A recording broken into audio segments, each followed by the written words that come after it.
What does this all mean for the future?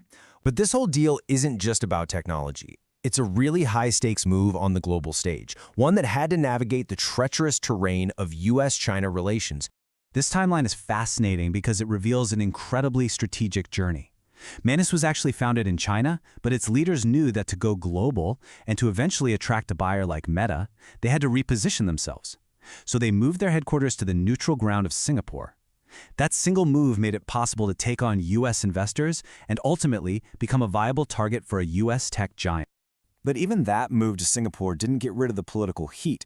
When a top U.S. venture capital firm invested in Manus earlier in the year, it immediately triggered backlash from politicians in Washington. They were, let's say, not thrilled about the idea of American money funding tech with Chinese origins.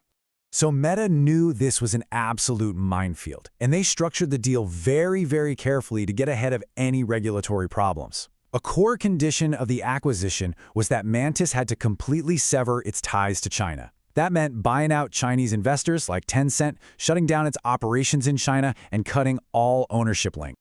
So, what does this all mean for the future?